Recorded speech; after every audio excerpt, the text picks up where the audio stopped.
everybody. Dan Illman and Mike Beer, the DRF race of the day for Friday, May the 10th. Race number 7 at Belmont at the Big A. 1-turn mile, maiden special weight, 3-year-olds and up. Let's take a look at this field.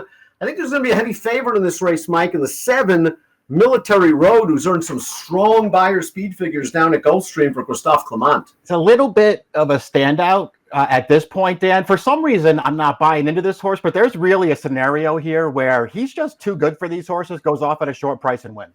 Let's throw up the Timeform US pace projector for this race. Military Road was up close to the pace last time out. He probably will find forward position. I wonder if First Trumpet, though, is going to be hustled out of there by Romero Mirage. Those are the tactics that led to a pretty good third-place finish at a big price 2 back. I can see him showing speed in here. It's a real question whether he's good enough or not, even if he does get forward. Dan, I sort of feel like you'll see Military Road be forward. I feel like maybe the key to the pace is the 5 Foxhole, who did have speed in his only start as a 2-year-old.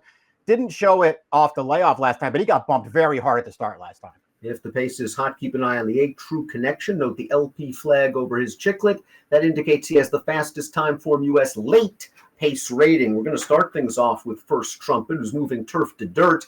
Here's his most recent dirt start, 2 back. And again, he was 20-1. They allowed him to show his speed, and he set a pretty solid pace before finishing third. It was a good effort for First Trumpet, but after 11 starts, Mike, how much upside is left? Yeah, not that much. And he runs obviously fine in this race, but it's a longer distance where they let him have the lead. It's also a much weaker field than the one he's going to face on Friday.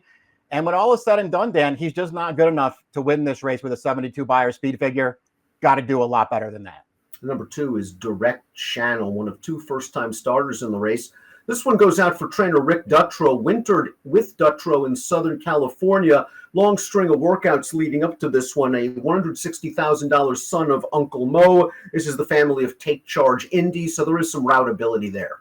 This horse has a really big pedigree by a top stallion and out of a very strong female family. It's all distance on the bottom, Dan, so we'll see. They're going to start him out at a mile. He might even want to go longer than this. Dutrow, he's been back in training about a year now. He's been pretty good with his first-time starters since he's come back to training. We'll see how this horse does. He's at least a wild card in here. 12-1 on the morning line seems fair for Direct Channel. I think he's probably going to run pretty well in this spot. Still a Soldier is the number 3 and even 4th in his career debut. It was a tough ask, going 2 turns at Gulfstream Park first time out. Didn't take a lot of money. I could see this horse improving.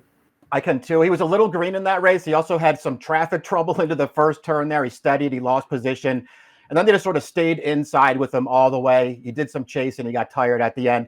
Probably a useful experience. Didn't run as well as Military Road did in that race, obviously, but I think it was a good learning experience for this horse. And Chad Brown has 2 in here, including the number 4, Commander of Truth, making his first start since an even debut. Sprinting at the Belmont at the Big A fall meet in 2023. A very expensive son of Constitution getting Lasix for the first time, and he was in against a pretty strong field in that debut. The runner-up came back to place in a Florida-bred stake with an 84 Beyer. Yeah, that was a really fast race, too, for 2-year-olds. 94 Beyer for the winner that day. So he landed in a very strong race that day. To me, Dan, he looked really green. First of all, he went 10 flat last March. They paid up for this horse after that. He was green in the workout, and then 6 months later, he was green in the debut. He stayed wide. He chased. He got a little tired. I thought all in all, it was just the kind of race that he could really build off of. And I like that Chad put him away and now brings him back as an older horse, Lasix on. I'm expecting a much improved performance from this horse. Foxhole, at number 5, goes out for Todd Pletcher. Just missed in his career debut in his one and only start last year, an off-turf feat at Saratoga. He ran okay off the layoff, despite beating the beaten favorite in this race. We're going to see Foxhole get up for second behind J.D. Factor, who would come back to run second in a first-level allowance with a rock-solid 82 Beyer speed figure. Foxhole is still learning, Mike, but likely from a fitness standpoint, he gained a lot from this effort. Yeah, I agree. And listen, the horse that wins this race is pretty good. He had recency on Foxhole. He had run a few good races on the way into this. He got the lead in the rail, and he just never gave this field a chance. Foxhole got bumped hard at the start. He wound up chasing 4 wide around the track. I thought it was an okay performance. His debut was fine as well. I think there's probably better to come for this horse, but he's going to have to move forward pretty significantly here. And with Irad back on for Pletcher, all that stuff, it feels like you're not going to get a great price here. Foxhole ran second in the replay we just showed you. The 5, remember, the Chief finished late rallying third. And he took some money that day for trainer Charlie Baker, Mike. You can make the argument he was actually finishing better than Foxhole. I kind of want to see it again, though, especially if he takes money again. Yeah, we'll see. I mean, I think it's a good sign, though, that this horse got bet into those two horses on his debut. He was another one. He was green early. He broke last from the gate. He didn't have a lot of speed. He had an angle out in the stretch there. I thought all in all, this horse did some running that day, and it might go unnoticed a little bit, Dan. He's 12-1 on the line this time. I think this horse can do a lot better than that.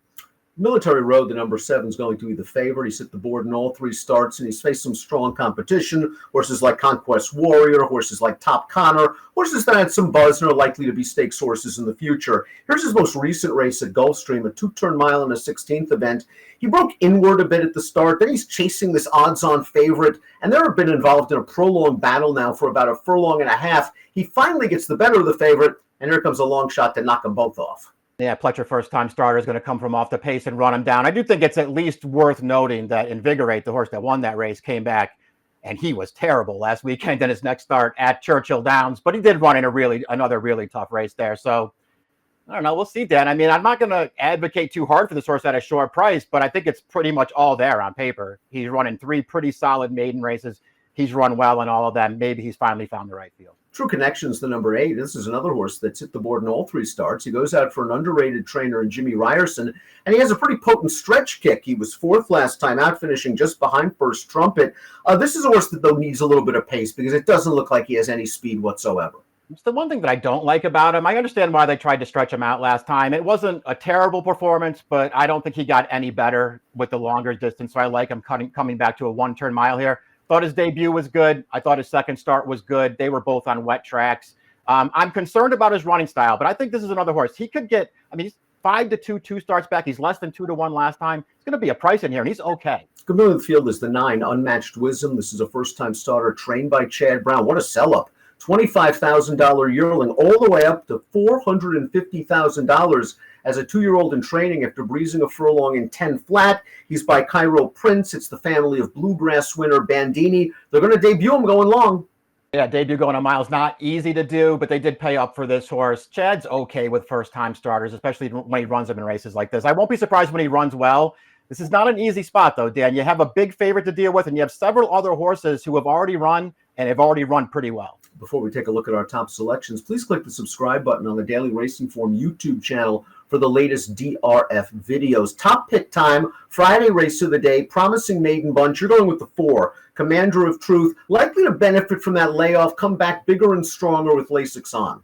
Well, he showed a little something in the debut, Dan, that suggests this horse can run a little bit. I like him coming back in this kind of a spot. I guess I'm not way against Military Road. I'm not sold on that horse. He's going to be a really short price. I don't think he has to win here. I hate to chalk out. Military Road is my top pick. If he runs to his usual figure, he's going to be right there. He probably gets a sweet trip from just off of the pace. I'm interested in the Dutro first-time starter. I think the 2 Direct Channel with that sort of pedigree should appreciate this route distance. Maybe slips through the cracks from a wagering standpoint. 4-6-7-5 for Mike, 7-2-8-4 for me. It's the Friday race of the day, the 7th at Belmont, the Big A. Good luck.